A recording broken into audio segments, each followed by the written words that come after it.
Sean todos muy bienvenidos a un primer capítulo piloto de un nuevo programa llamado Haciendo Comunidad.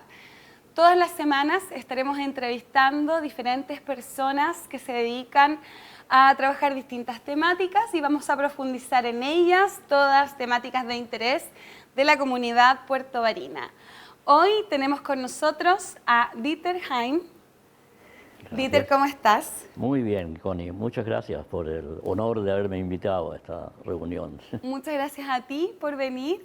Estamos aquí en este hermoso quincho del Hotel Cabañas del Lago, que nos ha recibido con este proyecto y en este caso este capítulo piloto de este nuevo programa Haciendo Comunidad. Primero, para comenzar, les quiero contar, muchos ya lo conocen, es muy conocido, su voz yo creo que es más conocida en la radio todos los domingos. Dieter Heim es profesor de filosofía titulado en el Instituto Pedagógico de la Universidad de Chile. Es fundador de Blasmusik Puerto Varas, ya por casi 50 años con ese emprendimiento. Fue consejero regional del Consejo Nacional de las Culturas y las Artes, socio de la Asociación por el Patrimonio y Memoria Histórica de Puerto Varas, de la Agrupación de Servicios de Internet y Prensa, y cofundador del Instituto Superior Alemán de Comercio, donde además ejerció como vicerrector. Tremendo currículum, Dieter. A estas alturas, claro, se van juntando páginas, ¿verdad? Se van juntando páginas. Muchas gracias nuevamente por estar acá. Y el tema que nos convoca es la colonización europea de la cuenca del lago Yanquihue, específicamente de la comuna de Puerto Varas. Para comenzar, me gustaría preguntarte cómo se gesta todo esto y a raíz de qué nace en aquellos años la iniciativa de gobierno de traer personas a colonizar estas tierras. Bien, en realidad ya son datos bastante conocidos. Corrían los años 1850 y tanto. El presidente Montt nos llamó precisamente tuvo la necesidad de que el sur de Chile se poblara. Estaba muy despoblado, lo que geopolíticamente era un riesgo. Por lo tanto, había que llenar de gente el sur de Chile. En ese sentido, entonces, encargó a Vicente Pérez Rosales y a Bernardo Eumón Filippi para que viajaran a Europa a ver qué posibilidades había para traer precisamente nuevos ciudadanos. Y se encontró con la realidad de que Europa estaba atravesando un periodo bastante crítico. En la revolución de 1850 contra la monarquía en Alemania, que había fracasado, dejó a muchos intelectuales realmente con problemas. Y por lo tanto fue una parte que se entusiasmó de inmediato para venir. La otra parte fueron los agricultores, por decirlo así, de Tirol, que no eran alemanes naturalmente, pero estaban asentados en Alemania después de haber sido expulsados de Austria y de Tirol por razones religiosas. Ajá. Entonces, se embarcaron en Hamburgo y llegaron. Simplemente así, y se encontraron con que lo que se les había prometido no se cumplió por una razón muy simple, porque en primer lugar se estaba pensando en que se embarcaran en Valdivia para asignarles terrenos, pero Valdivia ya estaba todo repleto, por lo tanto el barquito tuvo que seguir. Llegaron entonces a Chiloé, de Chiloé a Meripulli, y en 1852 ya se tuvo que abrir una ruta a través de la selva, porque era una selva realmente entre el actual Puerto Montt y Puerto Varas, para poder llegar entonces al lago Yanquihue, llegando primero por el sur, ¿no es cierto? Lo que hoy día es Puerto Chico. Y de allí entonces los primeros fueron desde Puerto Chico hacia la fábrica o lo que es actualmente Ensenada. Hay muchas historias que contar en ese sentido, pero lo importante es que efectivamente tuvieron muchos problemas. tuvieron muchos problemas, no había casas donde alojar, por lo tanto había que comenzar derribando árboles, lo que no nos gusta mucho a los ambientalistas, No. pero era necesario en ese tiempo. Yo recuerdo que mi abuelita, por parte de padre, dijo que cuando su familia llegó al región, precisamente al sector de la actual fábrica, De la fábrica, ajá. Tuvieron que dormir tapados con hojas de nalca, de pangue, porque no había nada con qué protegerse. Es decir, realmente era como para desanimarse, Claro. pero naturalmente el espíritu que traían era otro. ¿Quiénes eran los que venían, Dieter? ¿Quiénes se animaban a venir a Chile en esa época? Bueno, tal como lo mencionaba, de acuerdo con las condiciones políticas en Europa, todo tipo de gente. Todo tipo de gente. Todo el tipo de gente. De acá a Puerto Varas, o sea, al lago Yanquihue, todavía no existía Puerto Varas, llegaron profesionales, que realmente pertenecientes prácticamente a, no en su gran mayoría, pero sí significativamente, arquitectos, profesores, también agricultores, naturalmente, bueno, artesanos, muchos artesanos, médicos. Bueno, fue una variedad de personas que comenzaron a ponerle el hombro, simplemente a ponerle el hombro para sobrevivir, porque volver no podían. Claro, O sea, ya era imposible. Hubo una sola familia de las 13 que llegaron desde el Tirol que se regresó al final, pasado un año o dos, no resistieron y volvieron, pero todos los demás quedaron. Y lo que nosotros estamos viviendo en este momento, bueno, es el fruto de su trabajo inicial. Claro, y con mucho sacrificio. Por mi familia he conocido historias que hoy son muy increíbles, como por ejemplo yo tengo una ancestra que falleció cortando un árbol. Ella lo estaba cortando. Y precisamente por lo que tú estabas contando, que necesitaban levantar las casas, construir en un comienzo cuando no había nada. Y era un esfuerzo familiar, realmente. O sea, no se hacía sin distinción entre mujeres y varones. Y bueno, ahí también está la explicación por qué tuvieron muchos hijos, toda la familia, porque realmente era desde un punto de vista económico, digo, necesario. Claro. Necesario que hubiesen más personas para poder seguir con la labor. Es increíble lo que se tenía que hacer. O sea, esto, imagínense toda esta región que estaba, era árbol, quilantos que impedían el paso, pantanos en que hubo algunos que se desaparecieron, simplemente se ahogaron y nunca más se encontraron. Pero bueno, se hizo y acá estamos. Lo lograron y acá estamos. Ahí acá estamos, cierto. Y es importante recordarlos y es importante conocer cómo se gestó esta hermosa ciudad que es una de las más valoradas del país hoy en día. De hecho, es una de las más visitadas del país. Ya le hemos ganado varias veces a San Pedro de Atacama como primer destino nacional turístico. ¿Por qué crees tú que es importante que recordemos esto, que hablemos sobre los ancestros? Porque cada ser humano tiene un problema, que no debiera ser problema, de identidad. Cada uno de nosotros tenemos esa inquietud, ¿no es cierto?, de saber qué es lo que somos, qué es lo que nos formó, por qué somos como somos.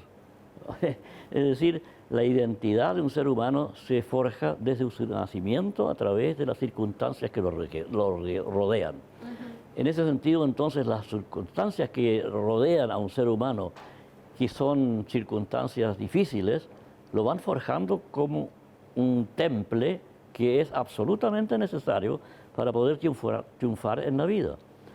En ese sentido, bueno, hasta el día de hoy es importante saber los orígenes.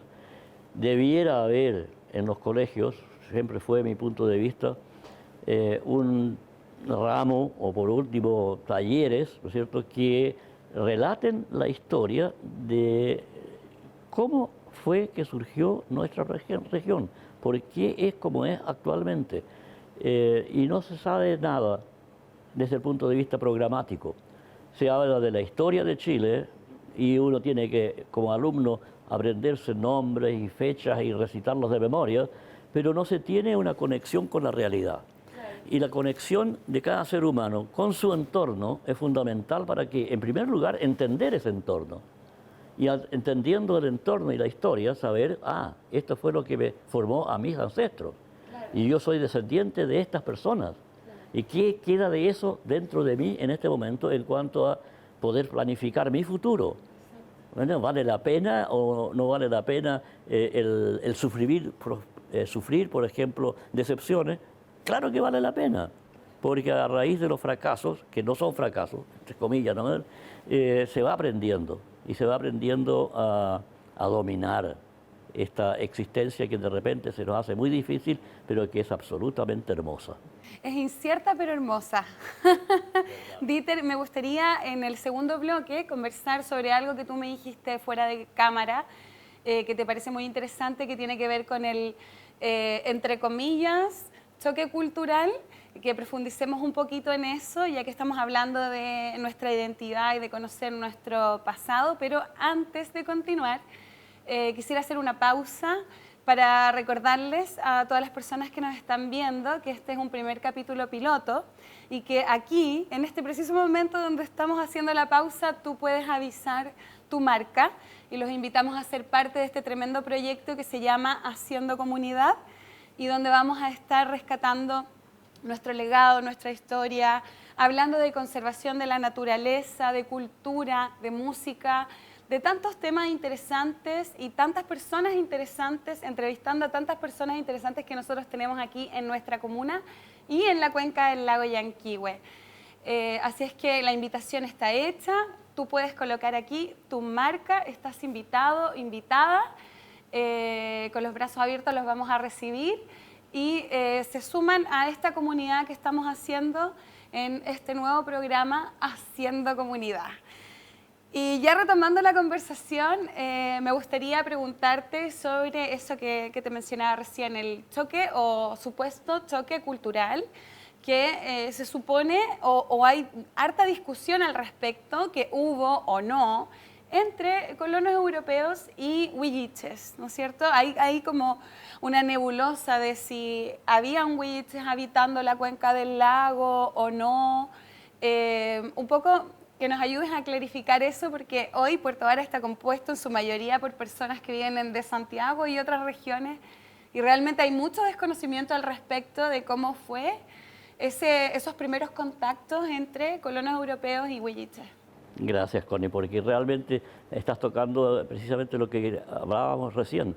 Llegan muchos santiaguinos que a la larga, ¿no es cierto?, se conforman en puertovarinos y por lo tanto necesitan tener un nexo de identidad para sentirse precisamente como puertovarinos y para eso es necesario el conocimiento de la historia. Ahora bien, cuando llegaron los primeros acá a la cuenca del lago Llanquihue, estamos hablando exclusivamente de la cuenca, no del resto de la región. No hay en este momento registros ni escritos ni orales que nos puedan testimoniar de que hubiese habido población autóctona, aborigen. Pero sí estaba Chiloé y los colonos necesitaban construir sus viviendas y los chilotes, como ellos, eran muy respetables. Entre paréntesis, mi padre siempre decía, yo soy chilote, decía, Chilote, decía. A pesar de su ascendencia. Vinieron con sus conocimientos y por lo tanto entonces se produce acá una primera imbricación. Construir casas, ¿cómo las construimos? De acuerdo con lo que teníamos en la casa antigua, en Europa, en Tirol, en Prusia, o lo que es actualmente necesario acá, en esta zona. Bueno, se hizo no una mezcla, sino que tal como decíamos, un acercamiento tal de que la cultura arquitectónica chilota influyó sobre la arquitectura alemana, europea. Y tenemos entonces las edificaciones en este momento que son testimonio de una mezcla. Por lo tanto, no hubo choque. No hubo choque, simplemente yo necesito y tú también necesitas y por lo tanto, como nos necesitamos los dos, hagamos algo juntos. Hubo una conversación, un diálogo. Y sí, y más que diálogo, es una convivencia existencial. Simplemente los colonos necesitaban los productos que se hacían en Chiloé y Chiloé necesitaba dónde vender sus productos también. Claro. Por lo tanto, entonces, fue natural. No hubo choque. Yo creo que no ha habido choque. A lo mejor en otras regiones puede ser, pero acá, de acuerdo con todos los testimonios que tenemos escritos o no, no hubo choque. Ahora, culturalmente, a ver, quiero que traían en cuanto a valores, por ejemplo, los europeos, siempre se habla de la puntualidad, esa famosa puntualidad alemana. Bueno, eso significa entonces que acá nosotros en el sur no éramos puntuales. Efectivamente, yo creo que bueno, me lo han manifestado muchas veces, incluso cuando todavía estaba trabajando y estudiando en Santiago, qué es lo que nos podía diferenciar en ese sentido. Nosotros como chilenos tenemos una actitud frente a la vida que no necesariamente implica puntualidad. No. La puntualidad, el tiempo es muy flexible para nosotros, ¿no es cierto? Lo podemos extender, distender, ¿no es cierto? Y armar a nuestro gusto y a nuestras necesidades. Pero no regirnos simplemente, ya, es a las 3 y a las 3 estamos. No estamos a las 3, estamos a las 3:10, ya, o a las 3:05, ya. Y nadie se preocupa mayormente porque, bueno, el saber vivir, dicen, allá en Chile saben vivir. Bueno, ¿y ustedes no saben vivir? Sí, saben vivir, pero de otra manera. Entonces, esa es, por ejemplo, una de las cosas que testifica también y ejemplifica lo que decíamos recién. No hay choque. O sea, no voy a enojar, bueno, depende. Si tú llegas impuntual, hay cosas en que hay que ser puntuales. Hay que llegar puntual al colegio. Sí. Ahí el profesor y los alumnos tienen que llegar al colegio. ¿Qué es lo que pasaba? Y qué es lo que sigue pasando. Que los papás a lo mejor llegan a dejar a los niños puntualmente. Bueno, si van en un Kleinbus, bueno, ya. Y el profesor de repente llega tarde, ¿no es cierto? Y los profesores tienen que esperar los alumnos. No, eso todavía sigue, ¿no es cierto? La famosa distensión del tiempo en nuestro ámbito. Pero lo otro también es el valor de la verdad. Nosotros estamos acostumbrados también acá a decir con bastante flexibilidad nuestro enfrentamiento o nuestro trato con la verdad. Decimos, no, pero es que esto es una mentira piadosa. No existen mentiras piadosas. O es mentira o es verdad. ¿Ya? Pero ahí ya me sale a mí, ¿no es cierto?, la ascendencia europea. Para mí la verdad es la verdad. Claro. Entonces también hay... flexibilidad en la verdad. Es importante sí, para entender esta convivencia y aprender a convivir de que, bueno, pero esa es tu verdad. Bueno, al final resulta, esa es mi opinión. Claro. Y opinión y verdad están cercanos, sí, pero no se pueden identificar. Bueno, es riquísima la variedad con que nosotros nos podemos enfrentar desde el punto de vista cultural. Podríamos hablar horas sí, sobre... Eso te iba a decir, me leíste el pensamiento, que podemos estar mucho tiempo hablando de esto, me parece muy interesante y yo creo que vamos a tener que generar una nueva invitación, Dieter. Ya estamos llegando al final de este capítulo, pero antes... Como experto en este tema, me gustaría que me cuentes un poquito de, una vez que ya se asentaron estos colonos, ¿no es cierto?, ¿cuál fue su método predilecto de transporte, ya que llegaron aquí a las orillas del lago? Correcto. Bueno, es como obvio, ¿verdad? Sí. Si hay un lago o hay mar o hay agua, hay que trasladarse a través de ese elemento. Por lo tanto, construir embarcaciones fue las primeras prioridades que tuvieron que... No, primeras prioridades, eso es una redundancia. Lo primero que tuvieron que hacer. O es prioridad o no lo es. Ya, de nuevo me sale. Comenzaron precisamente a construir sus embarcaciones cada vez más grandes. ¿Por qué? Porque, bueno, los asentamientos eran alrededor del lago más grande de Chile. Por lo tanto, no era cosa de ponerse a caminar. Y en ese sentido, entonces, fueron surgiendo en los distintos puertos muelles. Acá mismo en Puerto Varas hubo muchos muelles, de Puerto Chico hasta Puerto Grande. Bueno, antes se le decía Puerto Grande, yo cuando era pequeño era Puerto Grande, la bahía de Puerto Grande, sí. Bueno, está Yanquihue. Fue muy difícil llegar a Yanquihue porque primero lo trataron de hacer a pie y se encontraron con el río, por donde desagua el lago Yanquihue. Bueno, antes el primer nombre que tuvo Yanquihue fue el desagüe.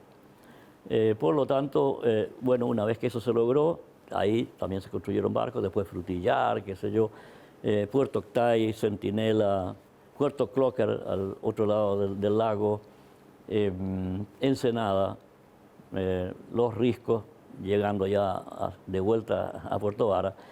Todas esas partes tenían sus muelles, los mismos agricultores y los dueños de los predios, para poder comercializar sus productos, tuvieron que transportarlos por el lago. En ese sentido, entonces, las embarcaciones fueron cada vez más grandes y los últimos que surcaron el lago, en cuanto a importancia, fueron el vapor Santa Rosa, el vapor Cóndor y el vapor Correo. Correo, como ya dice su nombre, era para distribuir entonces toda la correspondencia que llegaba de otras partes de la nación o del mundo. Bueno, yo recuerdo esos tres porque esos los tres pertenecían a mi abuelo, que y eran los últimos vestigios de la navegación.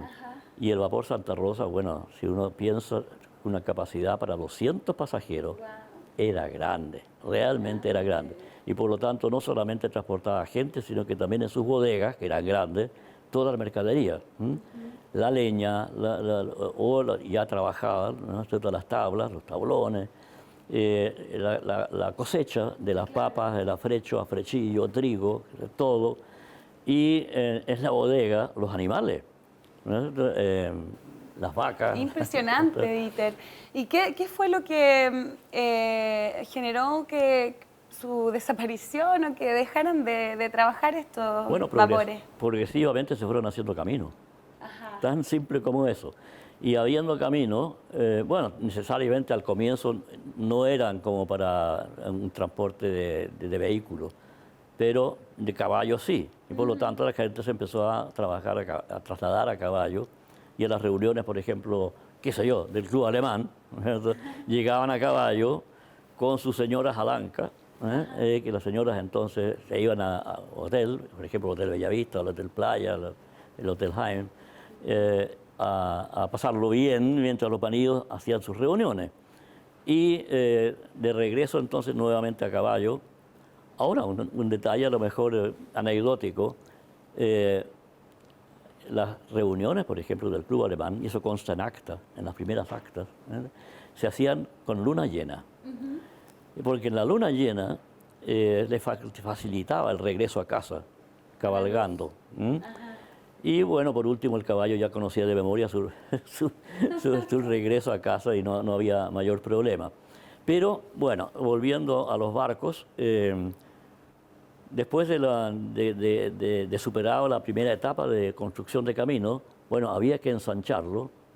Llegaron los vehículos, ¿cierto?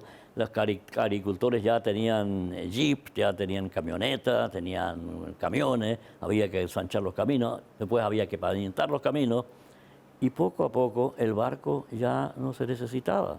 Claro.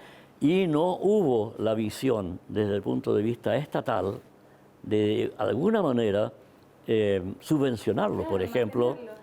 Claro, por ejemplo, ahora este lago inmenso no tiene barcos, no.